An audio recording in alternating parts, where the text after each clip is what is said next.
చేస్తారు. అయితే నేను చిన్నప్పుడు మాది కాకినాడ అండి. అయితే నేను చిన్నప్పటి నుంచి క్రిస్టియన్ స్కూల్‌లో చదివానండి. సీబీఎం స్కూల్‌లో చదివాను. మా స్కూల్‌లో 9కి స్టార్ట్. అంటే మొదట స్కూలు స్టార్ట్ అవ్వంగానే దేవుడి పాటలు నేర్పించేవారు, వాక్యం చెప్పేవారు, ప్రేయర్ చేపిచ్చేవారండి. సెమినరీ హాల్ ఉండేదండి. మండే, వెన్స్‌డే కూడా ప్రార్థనలు అందరూ కలిసి ప్రార్థన చేసుకోవడం ఇలాగ ఉండేయండి. చాలా ఆత్మీయంగా ఉండేది. అంచేత దేవుడు మరి ఆ వాక్యాలు నన్ను ఆకర్షించబడ్డాయండి. ఎప్పుడు నేను చిన్నప్పటి నుంచి సినిమాలు చూసేదాన్ని కాదండి. మొదటి నుంచి కూడా అనమాట. ఈ వాక్యాల ద్వారా నేను ఎప్పుడు భక్తిగా ఉండాలి, ప్రార్థన పూర్వకంగా జీవించాలి, నీతిగా ఉండాలి, యవ్వన కాలంలో మంచిగా జీవించాలి, వ్యర్థమైన జీవితం జీవించకూడదనే తలంపులే ఉండేయండి నాకు. మరి దేవుడి వాక్యాలను బట్టి నేను అలాగా స్కూల్లో చిన్నతనం నుంచి నేను బలపడిపోయి స్థిరపడిపోయానండి. ఆ తర్వాత నేను ఇంటర్కి వచ్చాక 10th వరకు వాక్యాలు విన్నాను. ఇంటర్కి వచ్చాను. మరి చర్చ్ అది తెలియదు ప్రభా, ఎలాగ చర్చికి వెళ్తే బాగుంటుందని అనుకున్నానండి. అడిగేదాన్ని దేవుని ప్రభా ఎలాగ, అప్పుడు అంత ప్రార్థన తెలియదు కానీ వాక్యం వినేదాన్ని అంతే. ఎప్పుడైనా చిన్న చిన్న ప్రార్థన చేసుకున్నానమ్మా. కానీ ఆ ఇంటర్కి వచ్చాక ఎలాగ కావాలి ప్రభా అని అన్నప్పుడు అనుకోకుండా మేము ఒక ఇంట్లో ఉండేవాళ్ళండి. మా ఇంటి ఓనరు దేవుడిని నమ్ముకుంది ఆవిడ. ఆవిడ చర్చికి వెళ్ళేవారు అనమాట. పెంతెకొస్తే చర్చికి వెళ్ళేవారు. మాకు దూరంగా ఉండితే సూర్యనారాయణపురం అక్కడికి వెళ్ళేవారు అనమాట. ఆవిడ కూడా ఒకసారి తీసుకెళ్లారు. నాకు అర్థం లేదు. నేను ఆ స్కూల్ అంటే క్లాప్స్ అయ్యి కొట్టేవారు కదా పాటలు. బాప్టిస్ట్ చర్చ్ కింద ఉండేది అనమాట స్కూల్లో. అలాగే ఆరాధన ఉండేది. ఇక్కడైతే క్లాప్స్ కొట్టేవారు. నాకు అర్థం అవ్వలేదు. తప్పట్లు కొడుతున్నారు, పాట అర్థం అవ్వలేదు అని అనిపించి ఇది రెండో వారం వెళ్ళక కొంచెం అలవాటు అయిందండి. అలాగా ఆ చర్చికి వెళ్ళడం అలవాటు అయిపోయింది. నెక్స్ట్ తర్వాత అది దూరంగా అనిపిస్తుంది. మధ్యాహ్నం పూట ఆ చర్చ్. తర్వాత నాకు ఒకరు చెప్పారు, ఎవరో చెప్పారు అనమాట, హౌస్ ఆఫ్ ప్రేయర్ బాగుంటది వెళ్ళండి అని చెప్పారంట. నాకు ముగ్గురు అన్నయ్యలండి. అయితే ఇద్దరు అన్నయ్యలకి మ్యారేజ్ అయిందండి. ఒక అన్నయ్యకి మ్యారేజ్, ఒక అన్నయ్య నేను అమ్మ నాన్న ఉండేవాళ్ళం అనమాట. పెద్ద అన్నయ్య హైదరాబాద్ లో ఉంటాడండి, రెండు అన్నయ్య కాకినాడలో ఉంటారు. అందరూ ఉమ్మడి కుటుంబంగా ఉండేదండి. ఈ పరిస్థితుల్లో మా అన్నయ్య ఫ్రెండ్, మూడు అన్నయ్య ఫ్రెండ్, అన్నయ్య ఆర్టీవాసులు చేసేవారండి. వాళ్ళ ఫ్రెండ్ వచ్చి ఆ హౌస్ ఆఫ్ ప్రేయర్ కొత్తగా కట్టారమ్మా, బాగుంటది, మీరు రెండమ్మ ఎక్కడికి వెళ్ళడం ఏంటి, వాక్యం అది బాగుంటది అన్నారు. అప్పుడు నేను హౌస్ ఆఫ్ ప్రేయర్ కి స్టార్ట్ అయ్యానమాట రావడం. హౌస్ ఆఫ్ ప్రేయర్ లో వాక్యం బాగుండేది. పాస్టర్ గారు ఎప్పుడు కూడా ప్రాక్టీస్ చేసుకోవాలని హెచ్చరికలు అయ్యి బాగా అనిపించేదండి. అలాగా హౌస్ ఆఫ్ ప్రేయర్ లో కొంతమంది ఫ్రెండ్స్ కూడా నాకు ఫ్రెండ్స్ ఉండేవారు. అలాగా నేను ఆత్మీయంగా ఇంకా బలపడ్డాను. నెక్స్ట్ తర్వాత నాకు మ్యారేజ్ అయిపోయిందండి. మ్యారేజ్ విగ్రహారాధన మ్యారేజ్, మరి క్రిస్టియన్ మ్యారేజ్ నేను చేసుకోలేదు. నాకు అంత ఐడియా కూడా అనిపించదు. కొత్తగా దేవుడిలో రావడము, ఆ స్కూల్లో లైఫ్, తర్వాత బయటకు వచ్చాక చర్చికి వెళ్ళడం, తర్వాత ఇది క్రిస్టియన్ మ్యారేజ్ చేసుకోవాలనే ఆలోచన నాకు రాలేదు. హిందూ మ్యారేజ్ అండి. మా హస్బెండ్ బీటెక్ చదివారు. మ్యారేజ్ అయిన తర్వాత ఇంకా ఆయనకి జాబ్ రావట్లేదండి. వాయిస్ అనేది కొంచెం బయటగా చెప్తారు. ఇప్పుడు చెప్పనండి. ఇప్పుడు వస్తుందండి. హలో, వస్తుందండి. సైలెంట్ గా వస్తుందండి. చెప్పండి. బానే వస్తుందండి. అయితే ఇంకా హౌస్ ఆఫ్ ప్రేయర్ కి వెళ్ళడం, తర్వాత విజయమ్మ గారు మన శుక్రవారం ఫాస్టింగ్ ప్రేయర్ స్టార్ట్ చేశారనమాట. విజయమ్మ గారు, అన్న గారు, మణి గారు వచ్చేవారు. ఆ ప్రే చర్చ్ లో పాస్టర్ గారు అనౌన్స్ చేశారనమాట, ఫాస్టింగ్ ప్రేయర్స్ జరుగుతున్నాయి, మీరు రండి, అద్భుతాలు జరుగుతాయి, ప్రేయర్ చేసుకోండి అని చెప్పినప్పుడు నేను ఫాస్టింగ్ ప్రేయర్ కి వచ్చేదాన్ని అనమాట.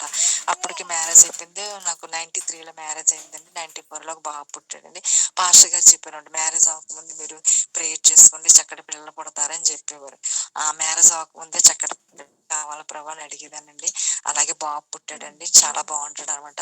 అప్పుడు దేవుణ్ణి అడిగిన ప్రభా, బిడ్డ కావాలన్నప్పుడు ఇచ్చావు కదా, మరి ఏం పేరు పెట్టాలి ప్రభా అని అడిగినప్పుడు దేవుడు అభిషేక్ అని పెట్టాలని చెప్పారండి. అభిషేక్ అని పెట్టాను అనమాట. అలాగా మరి బాబు చిన్నప్పుడు పిల్లలు దేవుడు మాట విని ఆయన చిన్నప్పటి నుంచి వాడు చర్చికి తీసుకురావడం, పుట్టినప్పటి నుంచి చర్చికి తీసుకురావడం, సండే స్కూల్ ఆడ ఇవన్నీ చేసేవాడండి. వాడు 7 years అయిన తర్వాత మళ్ళీ నాకు ఒక పాప పుట్టిందండి. ఇద్దరు పిల్లల్ని చర్చికి తీసుకొచ్చేదాన్ని. ఇలాగే మేము కాకినాడలో ఉండేవాళ్ళం. హస్బెండ్ కి సరైన జాబ్ లేదండి, ఏదో చిన్న జాబ్ చేసుకునేవారు.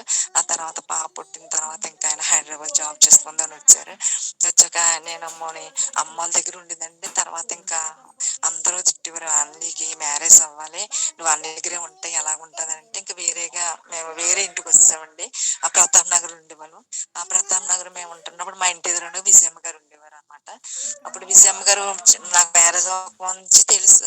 విజయమ్మ గారి దగ్గరికి వెళ్ళి ప్రేయర్ చేసి అలా జరిగేది. ఆ తర్వాత అక్కడ కొంతకాలం ఉన్నాక నేను ట్రెజరీ కోన్కి వెళ్ళాను. 2 months ఉన్నానండి. తర్వాత ట్రెజరీ కోన్లోకి వెళ్ళిపోయాను. మా హస్బెండ్ హైదరాబాద్ వచ్చేసారండి. నేను ఉన్న దగ్గర ఆ గౌరీ గారు అని ఒక ఆవిడ ఉండేవారండి. ఆవిడ దగ్గరికి వెళ్ళి ప్రేయర్ చేసుకుందండి. పాప చిన్న పాప, నెలల పాప. పాపకి స్నానం చేపించేసి ఉయ్యాల్లో వేసేసి నేను మాకు కొంచెం 2-3 గల్లి తేడాలు ఉండేవారు. ఆవిడ దగ్గరికి వెళ్ళి ప్రార్థన చేసుకుని మధ్యాహ్నం 3-4 గంటలు ఇంటికి వచ్చిందానండి. పాపను ఉయ్యాలు వేసి వెళ్ళిపోయేదాన్ని. మళ్ళీ నేను వచ్చేసరికి ఒక్కోసారి పడిపోయేది కూడా. చుట్టుపక్కల వాళ్ళు తిట్టేవారు, చంటి పిల్లలను కూడా వదిలేసి పోతాం, నీ ప్రార్థన వేయటాన్ని తిట్టేవారు. అయినప్పటికీ నేను దేవుని వదలాలనిపించేది కాదు. ఇంకా విజయమ్మ గారు అన్నారు, పార్వతి మీ హస్బెండ్ హైదరాబాద్ ఉన్నారు కాబట్టి హైదరాబాద్ వెళ్ళిపోవాలమ్మా, నువ్వు ఇక్కడ ఉండకూడదు అంటే. నాకు హైదరాబాద్ అంటే భయం. ఆయనకి సరైన జాబ్ లేదు ప్రభా, నాకు జాబ్ లేదు, ఎలాగెళ్తాం హైదరాబాద్ అని అన్నప్పుడు మరి దైవ శాఖలో విజయ విజయ విజయ కుమార్ కూడా వాక్యం ద్వారా మీరు ఎక్కడ ఉన్నారు అక్కడే కాదు, మీ యజమానులు ఎక్కడ ఉంటే అక్కడికి వెళ్ళాలమ్మా అని వాక్యం చెప్పినప్పుడు నేను సరెండర్ అయ్యి దేవుడి మాటకు లోబడి ప్రభా హైదరాబాద్ వెళ్తున్నా. నాకు ఎవ్వరు తెలియదు, ఆత్మీయ స్నేహితులు ఇక్కడైతే చాలా మంది ప్రార్థనా పరులు తెలుసు, మరి చర్చికి వెళ్ళొచ్చు చక్కగానే ప్రియడం ఉంటుంది. అక్కడ ఎక్కడెక్కడ చర్చిలు ఉంటాయి, ఏ చర్చి ఎక్కడ ఎలాగ ఉంటుందో నాకు తెలియదు, ఎందుకు ప్రభా అని ప్రార్థన చేసినప్పుడు దేవుడు వెళ్ళాలని మాట్లాడినప్పుడు ప్రభా వెళ్ళమంటున్నావు కాబట్టి నాకు మంచి సాహసం కావాలి, మంచి ఇల్లు కావాలి, మంచిగా పిల్లల్ని స్కూల్లో జాయిన్ చేయాలి, మాకైతే ఆధారం లేదు, నువ్వే మాకు ఆధారం, ఆయనకి జాబ్ లేదు, నాకు జాబ్ లేదు, అలాగే ఏం చేస్తావు నువ్వు అని దేవుడి చేతులు పెట్టి ప్రేయర్ చేసుకునేదానండి. 1 year ప్రార్థన చేస్తాను. దేవుడు మార్గాలు తెచ్చినప్పుడు నేను హైదరాబాద్ వెళ్ళిపోయానండి. బాగా పుట్టినప్పుడు దేవుడు ఒకసారి నాతో మాట్లాడామట, అదే మొదటి జామున దేవుని సందు నీళ్లు కొమ్మరించి హృదయాన్ని కొమ్మరించి అద్భుతాలు చేస్తానని ఆయన దేవుడు మాట్లాడినప్పుడు అప్పటి నుంచి నేను ఎక్కువ జామున లేస్తానండి.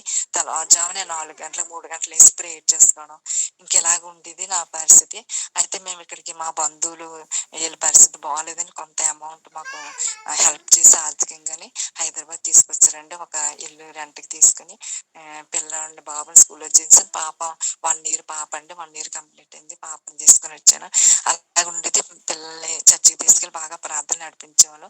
ఒకసారి సెలవులకి నేను కాకినాడ వచ్చినప్పుడు విజయమ్మ గారిని కలిసామంటే ప్రేయర్ లో. విజయమ్మ గారండి, మీ తమ్ముడు గారు వాళ్ళు ఉంటున్నారంట కదండి హైదరాబాద్ లో, వాళ్ళ అడ్రస్ ఉండి నాకు హైదరాబాద్ వెళ్ళడానికి ఎవ్వరూ నాకు తెలియదు, సరైన సంఘం లేదండి అని చెప్పినప్పుడు బొమ్మగారు అడ్రస్ ఇచ్చారండి. బొమ్మగారు నేను కాకినాడలో చూశాను కానీ పరిచయం లేదనమాట. అయితే మేము అనుకోకుండా వాళ్ళు మంగళవారం ప్రేయర్ స్టార్ట్ చేశారు బొమ్మగారు అక్కడ హైదరాబాద్ లో. ఆ రోజే నేను వెళ్ళానండి. వాళ్ళ అడ్రస్ తెలిస్తే మామూలుగా వెళ్తే అనుకోకుండా వాళ్ళ ఇంటికి మేము వెళ్ళిపోయాం. కరెక్ట్ అడ్రస్ వెళ్ళిపోయానండి. సరైన అడ్రస్ లేదు కానీ పోస్ట్ మ్యాన్ వాళ్ళ ఇంటికి ఒక లెటర్ పట్టుకొస్తే వాళ్ళ పేరు ఇది రమణ గారు అని చెప్తే వాళ్ళ ఇంటికి పోస్ట్ వచ్చిందమ్మా, బోల్డ్ మంది రమణ గారులు ఉన్నారు, మరి ఏ ఇల్లు మీరు చూసుకోండి ఆ ఇంటికి వెళ్తున్నాను, మీరు అంటే వాళ్ళు కూడా వెళ్తే 4th floor లో ఉన్నారన్నమాట. అప్పుడు ప్రేయర్ జరుగుతుంది. అలాగే అమ్మగారు పరిచయం అవడం, అక్కడ మంగళవారం ప్రేయర్ అనమాట, అక్కడ ప్రేయర్కి వెళ్ళేదానండి. అలా నేను లంగరవసలు ఉండేదానండి హైదరాబాద్ లో. అక్కడ కొంతమంది సహోదరులను కూడా తీసుకుని అక్కడ ప్రేయర్కి మేము ప్రేయర్ స్టార్ట్ చేసి మేము అందరం వెళ్ళి అక్కడ ప్రేయర్ చేసుకునే వాళ్ళం. ఆత్మకి ఎంతగానో బలపడ్డానండి. మరి ఆ తర్వాత మా పరిస్థితి అయితే అలాగే నా జీవితం మా హస్బెండ్ కి బ్రతకడం చాలా కష్టం అయ్యిందండి. కానీ దేవుని కృపను బట్టి మేము బ్రతికి వాళ్ళ పిల్లల ఫీజులు కట్టాలి, పాపను కూడా స్కూల్లో జాయిన్ చేశాను, ఫీజులు కట్టి ఇవన్నీ చాలా కష్టంగా ఉండేది. కానీ నేను ఎప్పుడు కూడా ఉదయం మొదలు పెడితే ప్రేయర్, మళ్ళీ తెల్లవారుజాము మొదలు పెట్టి నా పిల్లలు స్కూల్ వెళ్ళిపోయాక మరలా 12 గంటల నుంచి మళ్ళీ 6 గంటల వరకు ప్రేయర్ చేసుకుని ఆ తర్వాత నేను లంచ్ చేసేదానండి. ఇలాగ నాకు అలవాటు అయిపోయింది అనమాట. నేను ఆత్మీయంగా అయితే ఎంతో బలపడ్డాను. నా పరిస్థితి ఎలాగో నా పరిస్థితి వైపు నేను చూడలేదండి. దేవుడు ఆటోమేటిక్ గా మేము పోషించబడే వాళ్ళం. అమ్మగారి దగ్గరికి వెళ్ళినప్పుడు చాలా హెల్ప్ ఆర్థికంగా చేసేవారు. ఎప్పుడన్నా నేను హైదరాబాద్ వచ్చినప్పుడు విజయమ్మ గారిని కలిస్తే ఆవిడ కూడా ఆర్థికంగా నాకు సహాయం చేసేవారండి. నిజంగా మరి వారి దేవుడు వాక్యం చెప్పడం కాదు కానీ ఆత్మీయ సహాయము బిడ్డలకి ఎంత హెల్ప్ చేస్తారంటే నిజంగా నా జీవితంలో కూడా నేను చూసానండి. మరి ఇలాగ వీళ్ళు కూడా నాకు హెల్ప్ చేసేవారు, ప్రార్థన చేసేవారు. మరి కొన్ని పరిస్థితుల్లో చాలా కృంగిపోయేదని, ఏడ్చేసేదని. అమ్మగారు నాకు దగ్గర అందుబాటులో ఉండేవారు కాబట్టి ఆ ఫోన్ చేసి చెప్పేదాన్ని, ఇలాగ ఉందండి పరిస్థితి బాగాలేదంటే ప్రార్థన చేసుకో పార్వతి, ప్రార్థన తప్ప మనం ఏమి చేయలేము అని చెప్పేవారు, బలపరిచేవారు. అని ఏడ్చేస్తుంటే బలపరిచేవారు. అలాగే ప్రార్థన చేస్తుందండి. నెక్స్ట్ తర్వాత మా హస్బెండ్ జాబ్ దూరంగా చేసేవాడండి. రోజుకి ఇంటికి 3 గంటలు పొద్దుట 3 గంటలు ఇంటికి వస్తే 3 గంటలు 6 గంటలు ప్రయాణం అయిపోయింది. చిన్న జీతం అండి. అలా కాదండి వేరే దాంట్లో కన్స్ట్రక్షన్ దాంట్లో జాయిన్ అయ్యాడంటే జీతం సరిపోయేదిగా చాలా తక్కువ వచ్చిందండి. ఆ రెంట్ కట్టడానికే సరిపోయేది కాదు. మరి ఆ పరిస్థితుల్లో వేరే జాబులు ఏం జాయిన్ అవుతే అక్కడ 1 year చేశాక ఈ నెల జీతం ఇస్తాం ఆ నెల జీతం ఇస్తాం అని ఒక జీతం కూడా ఇవ్వలేదండి. 1 year జీతం లేకుండా నిజంగా మా పరిస్థితి ఎంత దారుణం అంటే ఆ పరిస్థితులు కూడా మేము అప్పు చేయకోకుండా ఎలా రెంట్ కట్టానో బిడ్డల ఫీజులు ఎలా కట్టానో నాకు తెలియదండి. దేవుడు ఫైనాన్స్ గా ఆయన సపోర్ట్ చేశారండి. దేవుడు ఎవరన్నా హెల్ప్ చేస్తే 1 నెల హెల్ప్ చేస్తారు 2 నెలలు చేస్తారు కానీ కంప్లీట్ గా కుటుంబాన్ని సరిపడే సహాయాన్ని ఎవ్వరు అందించరండి అసలు. అదైతే నిజంగా నేను చెప్తున్నాను. ఎవరన్నా నాకు 3 నెలలు మా పరిస్థితిని బట్టి ఎవరన్నా 1,000 2,000 ఒక 3,000 ఇచ్చేవారు కానీ ఆ కంప్లీట్ గా అవ్వడానికి వాళ్ళే నన్ను అడగలేను. ప్రతి నెల వాళ్ళు ఇసుకుంటారు కానీ దేవుడి సందు మొరపెట్టినప్పుడు మరి ఆకాశ పక్షులు వెత్తో కోవి అన్నట్టుగా దేవుడు మమ్మల్ని పోషించాడని ఇలా కొనసాగుతుంటే మా బాబు 10th వచ్చాడండి. 10th వచ్చాక వీడు కొంచెం మాట వినకపోవడం అయిందండి. మాట వినేవాడు కాదు. 10th కొంతవరకు బాగా ప్రార్థన 10th వరకు బాగా ప్రార్థన కుటుంబ ప్రార్థన మా పాప నేను బాబు ముగ్గురు కలిసి ప్రార్థన చేసుకునేవాళ్ళం. ఎంతో హ్యాపీగా ఉండేది. ప్రభా మాకు ఏమి లేకపోయినా పర్లేదు కానీ మనశ్శాంతిని ఇచ్చావు మరి దేవుని కలిగిన జీవితాలు ఇచ్చావని ఎంతో ప్రార్థన చేసుకునేదానండి. మేమున్న ఇంటికి మేము చర్చికెళ్ళాలంటే 2 బస్సులు మారి వెళ్ళాలి. పాప చిన్నదండి. పాప సంకనేసుకుని బాబు చేపట్టుకుని నేను చర్చికి వెళ్ళి వచ్చేవాళ్ళని. అటువంటి పరిస్థితి ఉండేది. తర్వాత వీడు పెద్ద అయ్యాక ఇంటర్కి వచ్చాక చర్చిని ఇష్టపడలేదండి. చర్చికి వెళ్ళమంటే వెళ్ళనివాడు. అలా తిరగబడిపోయాడు. ఆ తర్వాత ఇంటర్ అయిపోయిన తర్వాత ఇంజనీరింగ్ వచ్చాడండి. ఇంజనీరింగ్ వచ్చాక అసలు అసలు మాట వినేవాడు కాదండి. ఇంట్లో ఉండేవాడు కాదు. మా అన్నయ్య గారు ఒక అన్నయ్య హైదరాబాద్ లో ఉంటారండి. ఒక అన్నయ్య కూతురు హైదరాబాద్ లో ఉంటుంది. వాళ్ళ ఇంటికి వెళ్ళిపోవడం టైము ఎంటర్టైన్మెంట్ కి అలవాటు పడిపోయాడండి. ఇక్కడైతే ఇంటికి వస్తే చదువుకోమంటాం క్రమశిక్షణ ఉంటుంది. అక్కడైతే విచ్చలవిడ అనమాట. అలాగ అలవాటు అయిపోయి అక్కడ ఉండి ఇంటికి వచ్చేవాడు కాదండి. కాలేజీకి సరిగా వెళ్ళేవాడు కాదు. చాలా భయంకరంగా తిప్పలు పెట్టేసేవాడు. వీడు చేతికి అందించిన పిల్లడు ఇలాగ చదువుకోకుండా కాలేజీ సరిగ్గా వెళ్ళకోకుండా మార్క్స్ సరిగా కూడా వచ్చేవి కాదండి. చాలా బాధపడేదని. నేను ఒకసారి 2012లో వాడు 2nd yearకి వచ్చాడండి. ప్రార్థన చేసినప్పుడు దేవుడు మాట్లాడే అభిషేకం నా ప్రియ కుమారుడు నా చిత్తం చొప్పున మలుచుకుంటానని దేవుడు మాట్లాడండి. ప్రభా నీ చిత్తం చొప్పున మలుచుకుంటాను. ఏంటి వీడు తిరగబడిపోతున్నాడు. మాట వినడం లేదు. ఏదన్నా అంటే ఇంట్లో వండుకుని నేను ఇంట్లో ఉన్నా నాకు ఇంట్లో ఉండడం ఇష్టం లేదండి. వీడు ఏంటి ప్రభు ఎలాగంటున్నాడు అని నేను ప్రార్థన చేసుకునేదాన్ని. దేవుడి చేతులు పెట్టేదానండి. మరి అలాగే ఎప్పుడైతే దేవుడు వాగ్దానం చేస్తాడో అంతకంటే రెట్టింపు వ్యతిరేకత చాలా ఎదిరించేవాడండి. చాలా ఎదిరించేసి చాలా వ్యతిరేకించేసేవాడు. మాట వినేవాడు కాదు. ఏదన్నా ఏదన్నా లేటుగా వచ్చాడు అనుకోండి. ఏ బాబా ఇంత లేట్ అయిందంటే నువ్వు లేటుగా అన్నావు కదా ఎందుకు అన్నావు అనేసి చాకు పెట్టి చేతులు కోసేసుకుంటానని అలా చేసేవాడండి. చాలా బాధ పెట్టేసాడు. నన్ను ఊరు ముయించేసేవాడు. ఇంకా దేవుడి సన్నిధిలో ప్రార్థన చేసేది. ప్రభా ఏంటి వీడి పరిస్థితి ఎలా ఉంది ఏంటని చాలా బాధపడేదానండి. 3rd yearకి వచ్చాక ఇంకా అనేవాడు నేను అమెరికా వెళ్తాను అనేవాడు. అమెరికా ఎక్కడికి వెళ్తావో నువ్వు ముందు ఇంజనీరింగ్ కంప్లీట్ చేయప్పుడు ఎందుకు వెళ్ళానిదని. ఏం కాదు నేను వెళ్తానని. 5th yearకి వచ్చాక ఇంకా కాలేజీ సరిగ్గా వెళ్ళేవాడు కాదండి. కాకినాడ వెళ్ళిపోయేవాడు. కాకినాడ వెళ్ళిపోయి మా అన్నయ్య ఇంట్లో పిల్లలతో ఎంటర్టైన్మెంట్ లోకస్తులు లోకానుసారంగా జీవితానికి అలవాటు పడిపోయేవాడు అండి. ఎగ్జామ్స్ అంటే ఎగ్జామ్ రోజు ఇచ్చేవాడు. ఏం చదవలేదు ఏం రాస్తామంటే ఆ రాస్తానులే అనేవాడు అండి. అసలు చాలా విసిగించాడు. ఇంకా ఏదన్నా క్రికెట్ మ్యాచ్ అంటే పొద్దుట వెళ్ళిపోయి 5 గంటలకి ఆటలు ఆడేసి వచ్చేసేవాడు అండి. అదే కాలేజీ ఎగ్జామ్ ఉందంటే లేచేవాడు కాదు. లేపి ఒక ఎగ్జామ్కి వెళ్ళరా ప్లీజ్ రా. నేను చిన్న చిన్న జాబులు చేసిద్దానండి. లోపల ఆ స్కూల్లో జాబ్ చేశాను. నెక్స్ట్ తర్వాత ఇంజనీరింగ్ కాలేజీలో క్లర్క్ కింద జాబ్ లో జాయిన్ అయ్యానండి. మా బాబు ఇంజనీరింగ్ చదివినప్పుడు వాడు కాలేజ్ దాటి నా కాలేజ్ అనమాట. వీడికొమ్మ ఇంటర్నల్స్ మార్కులు వచ్చి కాదు. కాలేజీలో మా మేడమ్స్ అనేవారు వాడికి ఎందుకు మార్కులు రావడం లేదు కనీసం కాలేజీకి వెళ్ళి కనుక్కోమని. అంటే ఒక రోజు కాలేజీకి వెళ్ళానండి. కాలేజీకి వెళ్తే వాళ్ళతో చెప్పిన అభిషేకం మా బాబు అండి ఇలాగా ఇంటర్నల్స్ తక్కువ మార్కులు వస్తాయి 0లు వేసేవారండి. 0లు వస్తాయి ఏంటంటే మూడోసారి ఎప్పుడన్నా కాలేజీకి వచ్చాడా మార్కులు వేయడానికి అని అనేవారు అనమాట. ఇప్పుడే మీ వాడు లెటర్ రాసాడు నేను ఎప్పుడు కాలేజీ మనం వస్తానని మేము డిటైన్ చేద్దామని నిర్ణయించుకున్నాము. ఏ దేవుడు ఆపడమ్మా ఈ అబ్బాయిని ఇప్పుడు డిటైన్ చేయడానికి సంతకం పెట్టాలి కానీ హెచ్ఓడి సార్ ఒక్కడే పెట్టలేదు. మేడమ్స్ అందరూ పెట్టేసరి హెచ్ఓడి పెట్టలేదండి. అప్పుడు అయ్యి బాబోయ్ అనుకుని లేదండి మా కడుపులు కొట్టకండి మేము ఎంతో పేదరికంతో చదివిస్తున్నానండి. వీడు ఎలాగ అవుతున్నాడంటే అలా కాదమ్మా మంచి మంచి మాటలతో చెప్పు, మళ్ళీ మనం ఏమన్నా ఏదో ఒకటి చేసుకుంటారు పిల్లలు అలాగ ఉన్నారు అంటే నేను మంచి మాటలు చెప్తానండి, వీడి పరిస్థితి చూసుకోవడం ఎలాగ ఉంటున్నాడు అని నేను వాళ్ళతో చెప్పానండి. నెక్స్ట్ ఆ తర్వాత ఫైనల్ ఇయర్కి వచ్చిన థర్డ్ ఇయర్ లో మార్క్స్ సరిగా రాలేదండి. ఒకసారి అడిగాను, ఎరా మార్క్స్ నీకు సరిగా రాలేదు, నా 6 సబ్జెక్టులకి 2 పాస్ అయ్యాడండి అని అడిగితే, నువ్వు నన్ను ఇలాగ ఎందుకు అడుగుతావు అని చెప్పి పెద్ద గొడవ పెట్టి ఆ రాత్రి ఇంటికి రావడం మొదలెట్టేవాడండి. పగలు ఫైనల్ ఇయర్కి వచ్చాక థర్డ్ ఇయర్కి వచ్చాక లేటుకి వచ్చాడు. యారంటే నా ఇష్టం, నేను బయటికి వెళ్ళి తిరిగి వస్తున్నానని అనేవాడండి. మా హస్బెండ్ ఏమో ఏదైనా కోపంగా అంటే మళ్ళీ కోపగించి ఏమన్నా చేసుకుంటాడని మా హస్బెండ్ కి చెప్పకుండా మనసులో పెట్టుకుని చెప్తే ఆయన ఊరుకోడండి. నువ్వు పోతే వారి ఇంట్లోంచి అంటాడు, ఎందుకు చేతికి అందించిన పిల్లడని అలాగే కన్నీరు కారుస్తూ దేవుని పాదాలు పట్టుకుని ప్రార్థన చేసిందానండి. ఎప్పుడు ప్రార్థన, నా లైఫ్ ఎప్పుడు కూడా ప్రార్థనే.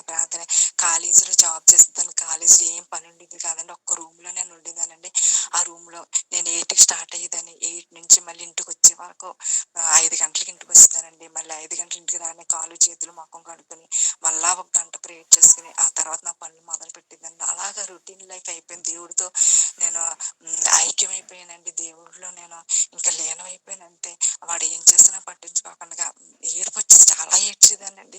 కొన్ని గంటలు ఒక 6-5 గంటలు ఏడ్చేసేదాన్ని, మాకు అంత ఊపోయేది. ఏంటి బ్రవ్వ, నువ్వు చక్కటి పిల్లల్ని ఇచ్చావు, వీడు మరి రోజుకి ఇలా తిరగబడిపోతున్నాడని చాలా ఏడ్చేసేదానండి.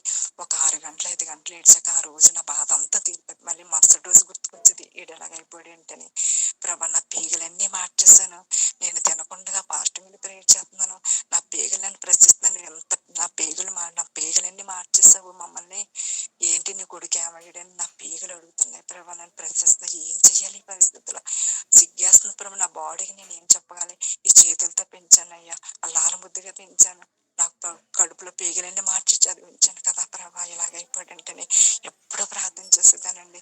అమ్మగారికి ఫోన్ చేసేదాన్ని, అమ్మగారండి వీడు ఇలా చేస్తున్నాడు ఏంటంటే, అమ్మగారు ఇది చేశాడు అని చెప్తే ఆవిడ అనేవారు, అలాగనొద్దు, ఇది చేశాడు అది చేశాడు అంతే, ఏది చేసినా దేవుడే మార్చాలి అంతే, నువ్వు ప్రేయర్ చెయ్యి అంతే పార్వతి, ప్రేయర్ తప్ప మనం ఏమి చేయలేమమ్మా, నువ్వు ప్రార్థన చేయ పార్వతి అనేవారు అనమాట. ఇంకా ఆవిడ చాలా బలపరిచేవారు, అమ్మగారు కూడా చాలా మాటలు బలపరిచేవారు. ఎప్పుడైనా వెళ్తే ఆర్థికంగా సహాయం చేసేవారు. ప్రతి సంవత్సరం నాకు మా పాపకి బట్టలు కొనిచ్చేవారండి. ఎంతగా మమ్మల్ని హెల్ప్ చేసేవారంటే, ఆర్థికంగా హెల్ప్ చేసి ఆత్మీయంగా ఎంతగానో బలపరిచేవారు. సరే అండి, మీరు చెప్పారు కదా ఇంకా అలాగే చేస్తానండి అని మరలా నేను మళ్ళీ దేవుడికి దేవుడి చేతులు మళ్ళా నేను చెప్పుకుని ప్రార్థన చేసుకునేదానండి. మరి నన్ను చాలా విసిగించినప్పుడు, ఒక రోజు మార్కులు తక్కువ వచ్చాయని చెప్పినప్పుడు మేడ ఎక్కేసి పెట్టకూడని ఒకే ఇటుకతో కట్టారండి, గోడ ఎక్కేసి దుంకపోతున్నాడండి. దుంకరని ఒక్క మాట అంటే దుంకేసానండి. వాడిని కాళ్ళు పట్టుకుని గట్టిగా కిందకి లాగేసి, నీకు దండం పెడతాను, చదమ్మని ఎప్పుడన్నా అడిగితే అప్పుడు నువ్వు ఈ పని ఇంకెప్పుడు అడగనమ్మా, నేను తల్లిని కానీ నీ కాళ్ళు పట్టుకుని దండం పెడతాను రా అని చెప్పినప్పుడు, ఇంకెప్పుడు అడగన్నాడు, ఇప్పుడు అడగనని ఇంకా వాడు ఏ చెప్తే అదే చేసిందండి. వాడు చెప్పిన పని చేయకపోతే గొడవ పెట్టేసేవాడండి. చాలా విసిగించాడు.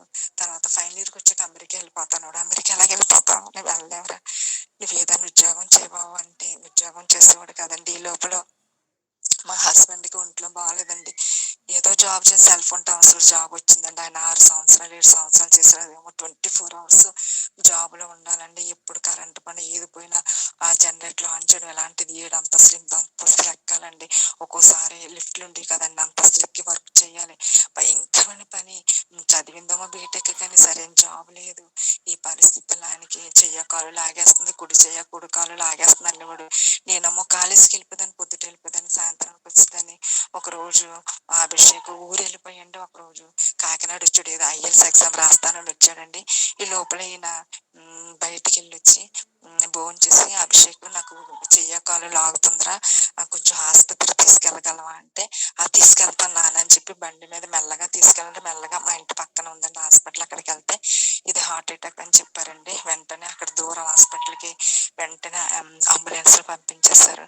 మా దగ్గర అయితే ఏమి డబ్బులు లేవండి. మా పెద్దన్న ఇక్కడ ఉంటారు, ఆయన కొంచెం ఆర్థికంగా బాగానే ఉంది, కానీ ఆయనకి ఫోన్ చేస్తే వెంటనే వాళ్ళందరూ వచ్చారు. ఈయనకి హార్ట్ అటాక్, ఇప్పుడు ఒక ఇంజక్షన్ చేస్తే తను బ్రతుకుతాడు, ఈ నైట్ కి ఒక ఇంజక్షన్ చేయాలి, చెప్పలేమని చెప్పారండి. ఆ ఇంజక్షన్ చేశాక ఈయనకి ES కార్డు ఉందండి. ఆ కార్డు ద్వారా మేము హాస్పిటల్లో యాంజియోగ్రామ్ చేశాక స్టంట్లు వేయాలన్నారు, స్టంట్లు వేసారండి. ఇంకా తర్వాత జాబ్ చేయడానికి లేదు, ఆ ఉన్న జీవనాధారం కూడా పోయిందండి. ఈ పిల్లోడేమో బీటెక్ ఫైనల్ ఇయర్ అయిపోయింది, జాబ్ లేదండి. ఒరే నాన్న, అప్పుడు అందరూ అన్నారు మీ నాన్న పరిస్థితి బాగాలేదు, ఒంట్లో బాగాలేదు, ఆ, ఈ డబ్బులు ఖర్చు పెట్టడం మా అన్నయ్య ఖర్చు పెట్టాడండి, మేము ఎంత డబ్బులు ఖర్చు పెట్టాం, అదే నువ్వు జాబ్ చేస్తే చక్కగా నువ్వు ఖర్చు పెడతావు కదా, ఇప్పుడు మేము ఖర్చు పెట్టగలిగాము, నువ్వు ఏదైనా జాబ్ చేయంటే అస్సలు ఎక్కింది కదండి. అస్సలు అలా ఆ పరిస్థితి చూసి కూడా వాడికి జాలి కలిగింది కదండి. అయ్యో మా నాన్న ఇలాగైపోయాడు, హార్ట్ పేషెంట్ అయ్యాడని కూడా బాధ అనిపించింది కాదండి.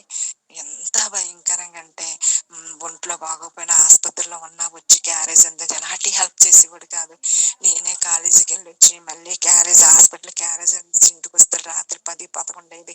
హైదరాబాద్ మహాపట్నం సిటీలో బస్సులు మారుకుని రావడం చాలా కష్టం, పెద్ద సిటీ. మరి దేవుడు హెల్ప్ తోటి అలాగే ఇవన్నీ కష్టాల్లో, నష్టాల్లో, శోధనలో, వేదనలో ఎలాగున్నా నా ప్రార్థన జీవితాన్ని విడిచిపెట్టలేదండి. దేవుణ్ణి అస్సలు నేను వదలలేదు, ఎప్పుడు కూడా దేవుని ప్రశ్నించలేదు. ప్రభా ఎందుకు ఈ కష్టాలు వచ్చాయని నేను అడగలేదండి. ప్రభా నాలో లోపాలు ఉంటే దయతో క్షమించు అని అడిగేదాన్ని, కానీ ప్రార్థన మానేదాన్ని కాదండి. అలా కొన్ని గంటలు టైం సరిపోయేది కదా దేవుడితో, ఇంకా 24 hours దేవుడితో గడిపేదానండి. ఆ పని చేసినప్పుడు అంతే తప్ప మిగిలిన టైం అంతా దేవుడితో గడిపేదాన్ని. ఇటువంటి పరిస్థితులు అమరిగా ఒకరోజు ఇల్లు వదిలేసి మా ఇంట్లో మానేసి వేరే మా అన్నయ్య గారి పాప ఉంటదండి హైదరాబాద్, వాళ్ళ ఇంట్లో ఉండడం మొదలు పెట్టాడు. చాలా బాధపడేదాన్ని. ప్రభా చేతికి తెచ్చిన కొడుకు గూడు పిచ్చి తిరుగుతున్నాడు, ప్రభా ఎంత బాధ, వీడి బీటెక్ అయిపోద్దని 1000 కళతో ఎదురు చూస్తానండి, 1000 కళతో ఎదురు చూస్తాను. ప్రభా వీడి జాబ్ చేస్తాడు, నా కష్టాలన్నీ గట్టెక్కిపోయాను అనుకున్నాను, కానీ ఇప్పుడే అసలైన కష్టాలు స్టార్ట్ అవ్వాయి. ఏంటి ప్రభా, మొదటి నుంచి తండ్రికి జాబ్ లేదు, చేతికి తెచ్చిన కొడుకు కూడా జాబ్ లేకుండా అయిపోయిందంటే ఎంత సిగ్గు ప్రభా అని ఎంతో బాధపడేదండి. లోపల నా బంధువులందరూ నన్ను తిట్టుకుని, దేవుడు నమ్ముకున్నా నీ దేవుడు ఏం చేస్తాడు, నీ దేవుడు ఏమంటున్నాడు అసలు అని. అసలు ప్రార్థన చేత అద్భుతాలు జరుగుతాయి కదా, పాస్టర్లకు చెప్పలేదా, పాస్టర్లు ప్రేయర్ చేయడం లేదా, ఏం జరగదా, వాడు ఏంటి అలాగున్నాడని అందరూ తిట్టేవారండి. ఎంత ప్రార్థన చేద్దాం, నీ కొడుకు లైఫ్ ఏంటండి మరండి, నాకు ఏం అర్థం కాదు అసలు. అయినా సరే నేను ప్రార్థన వదిలేదాన్ని కాదండి. మరి అనుకోకుండా వాడు 2020లో మా మేనగోని భర్త ఎవరింట్లో ఉన్నాడు అతను అనుకోకుండా చనిపోయాడండి. అతను ఆత్మహత్య చేసేసుకున్నాడు అనుకోకుండా. మరి ఈ పరిస్థితుల్లో ఆ శవాన్ని తీసుకుని కాకినాడ వెళ్ళిపోయాడండి, తిరిగి రాలేదండి. ఎంత బాధ అనిపించేదో. వాళ్ళకి పనులు చేసి పెట్టేవాడు, వాళ్ళు ఏ పని చెప్తే వాళ్ళకి చేసి వాళ్ళ ఇళ్లలో ఉండేవాడు. నాకు ఎంత బాధ అనిపించేదో. చదువుకున్నాడు కదా ప్రభా, మూర్ఖంగా ఉన్నాడంటే, వాళ్ళ పనులన్నీ చేయించుకుంటున్నారండి వీడు అనేసి చాలా బాధపడేదానండి. అనుకోకుండా 2020లో కన్సల్టెన్స్ ఆఫీసులో జాయిన్ అవ్వాడండి. జాయిన్ అయ్యి కోచింగ్ ఇచ్చేవాడండి, ఇంగ్లీష్ ఐఎల్స్ కోచింగ్ ఇచ్చేవాడు. అక్కడ శాలరీ ఏమో 15,000 ఇస్తామన్నారు. వీడు పర్ఫార్మెన్స్ చూసి వాడికి 20,000 రావడము. నెక్స్ట్ ఒక క్యాండిడేట్ కి 1,500 ఇచ్చేవారండి. ఎంతమంది క్యాండిడేట్లు జాయిన్ అవుతే అంత.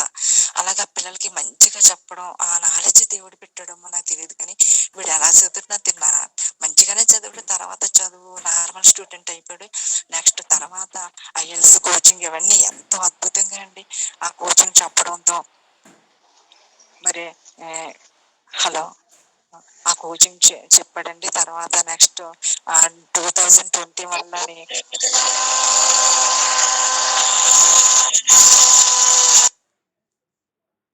హలో 2021లోని ఎగ్జామ్, ఐఎల్స్ ఎగ్జామ్ రాయడానికి మార్చి నెలలో వచ్చాడండి. హైదరాబాద్ వచ్చాడు, రాశాడు, మంచి పాయింట్స్ వచ్చాయి. నెక్స్ట్ వీసా ఇంటర్వ్యూ పెట్టుకున్నాడు 2021 ఆగస్టు జూన్ నెలలో వీసా ఇంటర్వ్యూ పెట్టుకున్నాడండి. ఆ సర్టిఫికెట్లు అన్ని తెమ్మన్నాడు నన్ను. సరే నువ్వు తేకమ్మా, బస్సుకు పంపించామన్నాడు. లేదా అనేసి నేను ప్రార్థన చేసి సర్టిఫికెట్లు పట్టుకొచ్చి వాడి చేతులు పెట్టి ఆ ఎగ్జామ్కి ఆ ఇంటర్వ్యూకి వెళ్తున్నప్పుడు ప్రే చేసి పంపించాను. ప్రార్థన మానేశాడు, కానీ నేను ఎప్పుడు కూడా వాడు ఏ ఎగ్జామ్కి వెళ్తానో ప్రేయర్ చేసి పంపేదానండి. వాడు దేవుడిలో ఇంట్రెస్ట్ చూపెట్టలేదు, కానీ కాలర్ పట్టుకుని ఒక చిన్న ప్రార్థన చేసి పంపించేదాన్ని. వీడు ఏమి చదివాడు కాదు, చెప్పవలసింది ఏంటంటే చదివాడు కాదు. ఎగ్జామ్కి వెళ్ళినప్పుడు పడుకునేవాడు. నేనేమో 8కి వెళ్ళిపోవాలి, ఎగ్జామ్ 9కి 10కి వెళ్ళాలండి. వీడు 10 కల్లా అక్కడ ఉండాలి. 9 అయినా లేసేవాడు కాదండి. వాళ్ళు లేపి పెన్సిల్, రబ్బరు, పెన్ అన్ని ఇచ్చి, బాబు నీకు దండం పెడతాను, ఎగ్జామ్కి వెళ్ళి వచ్చాయి, నువ్వు రాయొద్దు, ఉట్టి పేపర్ ఇచ్చేసి వచ్చాయి అంతే, అటెండ్ అవ్వు చాలనేదానండి. వెళ్తే వెళ్ళివాడు, లేకపోతే నేను కాలేజీకి వెళ్ళిపోదండి. ఒక రోజు వెళ్ళివాడు కదా, ఈ రోజు ఎగ్జామ్కి వెళ్తే వెళ్ళలేదు అంతే అనేవాడండి. అలాగే విసిగించేవాడు. నేనైతే వాడు ఎగ్జామ్కి వెళ్ళాడు, నేనైతే జాబ్లో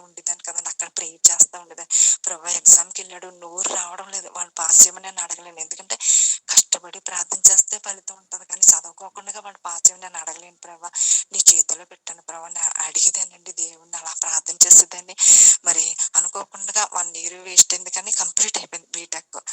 చాలా సబ్జెక్టులు ఉండేయండి, కానీ దేవుడు కృప చూపించాడు పాస్ అవడం అయితే. ఇంటర్నల్స్ అయితే 0, 2, 3 వచ్చి కానీ ఎక్స్టర్నల్ లో మార్కులు ఇచ్చి పాస్ అయ్యాడండి వాడు. మరి దేవుడు చేతుల్లో పెట్టినప్పుడు ఎంత అద్భుతం చేశాడంటే, మరి వేసా ఇంటర్వ్యూలో కూడా సెలెక్ట్ అయ్యాడండి వాడు. ఇంటర్వ్యూకి వెళ్ళి చెన్నై పెట్టుకున్నాడు. చెన్నైకి పెట్టుకుంటే వాళ్ళు ఏం చేస్తే వీడి ముందు 4 పిల్లల్ని రిజెక్ట్ చేస్తారంట వెంటనే. వీడిని చాలా క్వశ్చన్స్ అండి, నార్మల్ క్వశ్చన్స్ అడుగుతారు కానీ వెంటనే చెప్పాలి గ్యాప్ లేకుండా. కానీ 15 క్వశ్చన్స్ ఎన్నో చాలా ఫాస్ట్ అడిగితే ఏది ఆకుండా చెప్పాడంటండి. చెప్పినప్పుడు వెంటనే అమెరికా వాళ్ళే ఇంటర్వ్యూ చేస్తారంటే వెంటనే వీడిని హత్తుకుని స్టాంప్ వేస్తారంటే. అంటే వాడు ముందు 4, 5 రిజెక్ట్ అవడంతో వీడు సెలెక్ట్ అవడంతో చాలా హ్యాపీ ఫీల్ అయ్యారంటండి. ఆ తర్వాత నేనైతే ఇప్పుడు కూడా దేవుణ్ణి అమెరికా పంపించని అడగలేదండి. ఎందుకంటే అమెరికా పంపాలంటే కొన్ని లక్షలు ఉండాలి, తర్వాత ప్రాపర్టీ ఉండాలి, ఇవన్నీ మాకు లేవు కాబట్టి ఇప్పుడు కూడా అమెరికా పంపించి అడగలేదు ప్రభా. వాడు కాళ్ళ మీద నిలబెట్టు ప్రభా అని ఎప్పుడు ప్రార్థన చేస్తాను. చేతికి అందించాడు కదా ప్రభా, వెయ్యి కళ్ళతో ఎదురు చూస్తాను నాయన, వెయ్యి కళ్ళతో ఎదురు చూస్తాను. ఎన్నో ఆశలు పెట్టుకున్నాను, నా ఆశలు డాడీ అసలు అయిపోయాయి ప్రభా. ఆయన నీ చేతులు పెడతాను, వాడు కాళ్ళ మీద నిలబెట్టు ప్రభా. ఎంతో కొంత జీతం తెచ్చుకుని వాడు బతకాలి. వాళ్ళింటికాడ వీళ్ళింటికాడ గుడిచిన ఫస్ట్ లో తిరగడానికి వీలేదు ప్రభా అని ప్రార్థన చేసేదానండి. మరి దేవుడు అద్భుతంగా మరి ఆ బిడ్డకి సెలెక్ట్ అయిపోయాడు. మరి అమెరికాకి వెళ్ళిపోవాలండి. మరి ఆగస్ట్ లో టికెట్ సెప్టెంబర్ లో టికెట్ తీసుకుంటా అన్నాడండి. ఆగస్ట్ లో టికెట్ 2 లక్షలండి. నేను సెప్టెంబర్కి వెళ్తానండి, అక్టోబర్ నుంచి కాలేజీ సెప్టెంబర్కి వెళ్తానని. సెప్టెంబర్ 21 టికెట్ కావాలంటే నేను ఒక 50,000 ఇచ్చానండి. తను ఆగస్ట్ లో తన టికెట్ రేటు 38,000 అండి. అసలు 2 లక్షల టికెట్ 38,000కి వచ్చింది మా బాబుకి. నెక్స్ట్ మరి ఇంకా డబ్బులు పంపించాలి, ఎలాగా ఏంటి అని ప్రార్థన చేసుకునేదాన్ని. అసలు నేనైతే ప్రభా, నేను అప్పులు చేసి వడ్డీలు కట్టలేను, వడ్డీలకి ఇచ్చినా నేను కట్టలేను ప్రభా. నేనైతే నువ్వేం చేస్తావో నాకు తెలియదని దేవుని ప్రార్థన చేసేదానండి. ఇంకా టైం లేదు. ఆగస్ట్ నెల వచ్చేసింది, సెప్టెంబర్ ఫస్ట్ వచ్చేసిందండి. డబ్బుల విషయం ఎంత బాధ అనిపిస్తుందా. ఎంత వడ్డీకి తెచ్చేయమ్మనేవాడు ప్రభా. వాడు చెప్తాడు, తర్వాత పీకులు పట్టుకుంటాను మమ్మల్ని. వద్దయ్యా ప్రభా, ఎలాగొద్దు, డబ్బులు మేము 1 రూపాయి అప్పు లేకుండా నువ్వే తీసుకెళ్ళాలి ప్రభా అని దేవుడి మీదే కంప్లీట్ గా డిపెండ్ అయిపోయానండి. ఎవరైనా తెలిసిన అడగమంటే అడగడం నాకు ఎప్పుడు నేను అప్పు చేయలేదండి. నేను నాకున్న దాంట్లో ఒకరికి ఇచ్చానేమో కానీ ఒకరి దగ్గర నేను ఇప్పటికొచ్చి అప్పు చేయలేదండి. నా ఇంత జీవితంలో నా మ్యారేజ్ అయిన కానీ ఎప్పుడు అప్పు చేయలేదండి. అసలు ఎవరితోటి నువ్వు డబ్బులు ఇవ్వలేదని నేను కూడా అనిపించగలను. ప్రతి నెల రెంట్ కట్టేదాన్ని, ఫీజు కట్టేదాన్ని. అలాగని పిల్లలకి ఏది లోటు చేయలేదండి. అన్ని దేవుడి చిత్తంలో దేవుడు స్టేటస్ తగ్గట్టుగా మమ్మల్ని పెంచాడండి.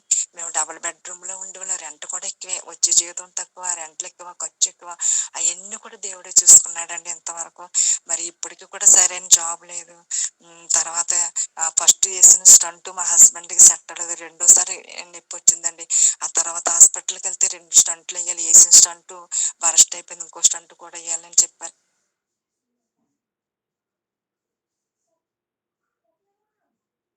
మరి ఈఎస్ఐ కార్డు లేదు ఎలాగనుకున్నప్పుడు కట్టినట్టు నేను చేస్తాను, అప్పుడు మీకు కార్డు వస్తుందంటే మిగిలిన గ్యాప్ అంతా మేము డబ్బులు కట్టినప్పుడు ఆ కార్డు వచ్చిందని. ఆ కార్డు బ్రతికింది. ఆ తర్వాత ఈఎస్ఐలో మరి మరలా ఆయనకి నిమ్స్ లో 2 స్టంట్లు వేయడం జరిగిందండి. ఒక స్టంట్ కి మనం డబ్బులు కట్టుకోవాలంటే 30,000. అవి కూడా మా దగ్గర డబ్బులు లేవంటే డాక్టర్ అమ్మ 30,000 కట్టాలమ్మని ఆపరేషన్ ఆఫ్ చేశారండి థియేటర్ లో. ఆ తర్వాత అనుకోకుండా ఆపరేషన్ చేసి పంపించేశారు. ఏంటంటే డబ్బులు కట్టలేదు పంపించేశారు. తర్వాత కడతామండి అంటే ఆ డాక్టర్ అమ్మ అన్నారా, లేదమ్మా నాకు తెలిసిన స్టూడెంట్ ఈ స్టంట్ ఫ్రీగా స్పాన్సర్ చేశాడు మీ హస్బెండ్ కి, నాకు ఇచ్చాడమ్మా, ఇది మీ హస్బెండ్ కి ఇస్తానని చెప్పారండి. అక్కడ కూడా దేవుడు మెరికల్ చేశాడు. ఇదేనా నా భర్త సజీవుడి లెక్కలు ఉన్నట్టు దేవుని కృప అండి. 1 రూపాయి మా దగ్గర లేదు కానీ మందులు కూడా చాలా అంటే డబ్బులు ఖర్చు అవుతాయండి. అది కూడా దేవుడి చిత్తంలోనే ఆయనే కొని ఇవ్వడం తప్ప మాకు. ఇప్పుడు నేను కాలేజీ జాబ్ చేస్తుంటే ఆ కాలేజీ తీస్తారు, 2 ఇయర్స్ అయింది జాబ్ మానేసి. వచ్చే ఆదాయం కూడా లేదు కానీ దేవుడి కృపను బట్టి మేము బ్రతుకుతున్నామండి. అయితే అభిషేక్ అమెరికా వెళ్ళడానికి అయితే మరి మా బంధువులు ఉన్నారండి, వాళ్ళకి మా పెద్దది ఉంది ఉందండి. వాళ్ళ చెల్లి ఆస్ట్రేలియా ఉంటారు. పెద్దదంటే మా పెద్దమ్మ గారు మనవరాళ్ళే. మా అన్నయ్యకి చేసామండి. వాళ్ళ చెల్లి ఉంది ఆస్ట్రేలియాలో చేస్తది. ఆ అమ్మాయి ఆస్ట్రేలియాలో ఉంటుంది. ఆ అమ్మాయికి ఫోన్ చేసి అడుగుదాం అనుకుని ఫోన్ చేశానండి. ఫోన్ చేయంగానే నేను ఇలా ఫోన్ చేసి మాట్లాడుతుండగానే 1,00,000 పంపించిందండి. ఫోన్ పే చేసింది 1,00,000. తర్వాత వాళ్ళ పెద్దొద్దిన చెల్లి ఇంకొక అమ్మాయికి మా బాబు వెళ్తున్నాడని చెప్తే ఒక 50,000 ఇచ్చిందండి. అలాగా ఒక బంధువులు ఒక 2,50,000 వరకు ఇచ్చారండి. టికెట్ కి అయితే నేను మా బాబుకి 50,000 నేను ఇచ్చాను. టికెట్ తీసుకున్నాను. మరి వెళ్ళడం షాపింగ్ అవన్నీ చేసుకున్నాక తన చేతిలో 30,000 పెట్టానండి. 30,000 పెట్టి పంపించేసామండి. మరి అమెరికా వెళ్ళిపోయాడు. మరి అయితే 1, 4, 5 రోజులు ఎవరో తెలిసిన దగ్గర ఉన్నాడంటే తర్వాత తను జాబ్ చేసుకుంటూ అప్పుడు మరి ప్రేయర్స్ లో మరి అభిషేక్ గురించి నేను చెప్పినప్పుడు అమ్మగారు చెప్పారు, మీరు అందరూ ప్రేయర్ చేశారండి. నేను అప్పుడే సాక్ష్యం చెప్దాం అనుకున్నాను, నేను చెప్పలేదండి, లేట్ అయిపోయింది, నన్ను క్షమించండి. మరి దేవుడు ఎంత అద్భుతం. సారమ్మ గారు అయితే ప్రేయర్ నేను వినేదాను అనమాట. అభిషేక్ అమెరికా వెళ్తున్నాను ప్రభావ, మీరు మార్గాలు తెరవండి. తర్వాత జాబ్ గురించి మరి అందరూ ప్రేయర్ చేశారండి. ఏదో చిన్నగా జాబ్ లో జాయిన్ అయ్యాడు. అంటే 4 గంటలు 5 గంటలు అంతా జీతం సరిపోదు. మరి ఫీజు కట్టుకోవాలి. ఫస్ట్ సెమిస్టర్ ఫీజు అయితే మరి మా అన్నయ్య నాకు మా 2 అన్నయ్యలు, 3 అన్నయ్యలు కదండి, 2 అన్నయ్య ఒక 2 లక్షలు లోన్ తీసుకుని ఇచ్చాడండి. తర్వాత 2 అన్నయ్య అల్లుళ్ళు అండి, 2 అల్లుళ్ళు అండి. ఒక అల్లుడు 1,00,000, ఒక అల్లుడు 1,00,000, అలాగే 4 లక్షలు అండి.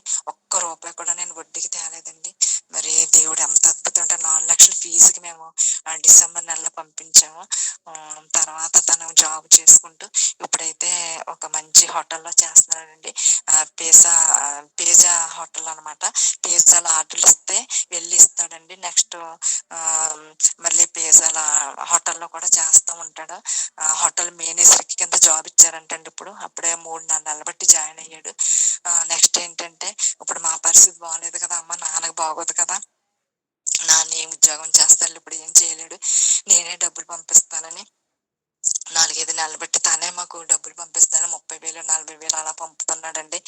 మా బాబు దేవుడు మరి ఎందుకు పనికిరాని జీవితం, ఇంకా వీడు ఎందుకు పనికిరాడు ప్రభా అని నేను కూడా ఫీల్ అయ్యేదండి.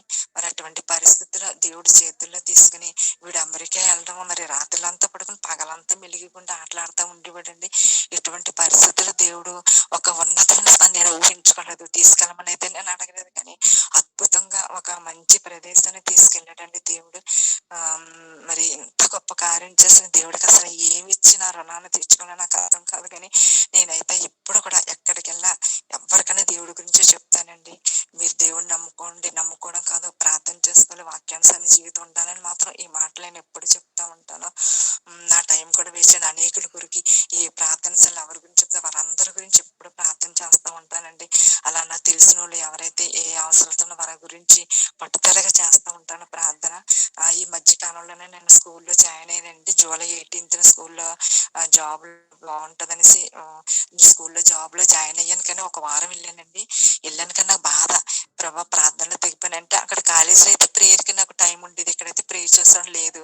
ఇంకా వెళ్ళిన కాంచి ఇంటికి వచ్చే వరకు